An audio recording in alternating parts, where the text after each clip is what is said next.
Sainte-Mère-Église fut le théâtre d'un événement qui a marqué l'histoire le 6 juin 1944 avec le parachutage des soldats américains. Mais c'est le cinéma qui s'est chargé d'en écrire la légende. Le film, Le jour le plus long, sorti en 1962, a fabriqué des images qui sont ancrées dans la mémoire collective.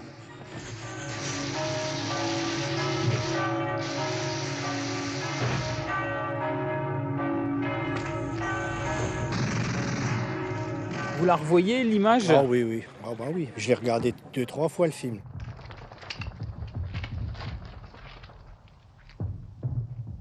John Wayne, qui arrive dans Sainte-Mère et qui dit « Décrochez-moi tous ces gars-là ». Ça, c'est magnifique. Descendez-moi ces corps. Qu'est-ce qui vous prend de les laisser comme ça? Descendez-les-moi immédiatement. Je cherche là si j'ai quelque chose sur le plus long. À bientôt 99 ans, Andrée Auvray est la seule habitante de Sainte-Mère-Église à pouvoir encore témoigner à la fois du débarquement et de sa version cinématographique. Le jour le plus long, ça a été, pour Sainte-Mère, c'était extraordinaire, hein, parce que toute la nuit ça tournait, les gens venaient de partout, regarder les tournages, et j'ai rencontré monsieur le curé qui me dit « Auvray, venez avec moi, ils sont en train de tourner Arletty ». Et on a assisté à la scène avec Wilfred, en cachette dans le coin de la sacristie de l'église. En 1961, Hollywood investit le village avec des centaines de comédiens, de techniciens et de figurants. Ça marche les affaires? Oui, très bien, le mois doit être très bon. Grâce au cinéma? Grâce au cinéma. Et les commerces ont bien travaillé pendant le tournage. Oh là là, oui, on a eu... Oh là là, c'était fou, hein. Le jour le plus long, produit par Daryl Zanuck, est alors le film le plus cher de l'histoire du cinéma. De très nombreuses scènes sont tournées en Normandie, le plus souvent en décor réel, sur les lieux mêmes de la bataille. La séquence, elle a été tournée en dessous. Ah, donc il faut qu'on descende là. Il faut qu'on descende là. Ouais. Ça a été tourné ici.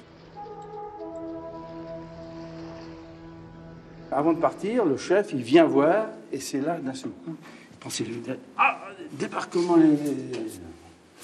à cet endroit même là. Ah oui, ça c'est sûr.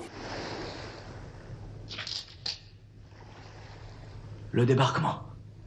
Donc ça, c'était pas un décor de film, c'était vraiment la pièce authentique. C'est la pièce authentique, c'est pas du carton, là c'est du vrai.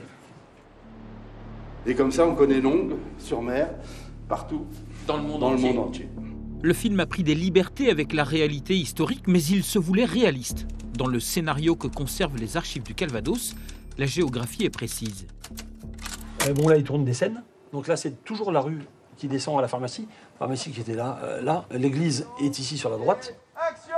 Ça se passe réellement dans le village. Donc, ils utilisent toutes les maisons et l'église, évidemment, comme décor de cinéma. Décor naturel. Mais c'est un décor naturel puisque c'est la vraie église et on est bien sur la place au cœur du village.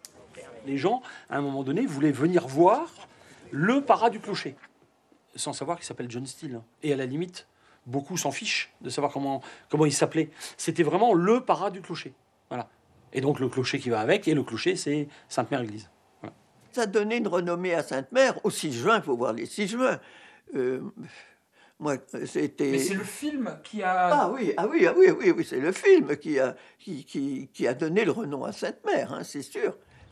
Peu après la sortie du film, la commune a fait installer ce mannequin. Mais aujourd'hui, qui parmi les visiteurs du musée Airborne sait encore de quoi nous parlons? Et quand vous voyez le parachutiste, vous voyez le film ou l'histoire? Non, l'histoire. Si je vous dis Le jour le plus long, le film, vous l'avez vu? Pas du tout. Pas du tout. Le jour le plus long a longtemps contribué à l'essor du tourisme sur les sites du débarquement. Mais les années ont passé. Le film est à son tour entré dans l'histoire.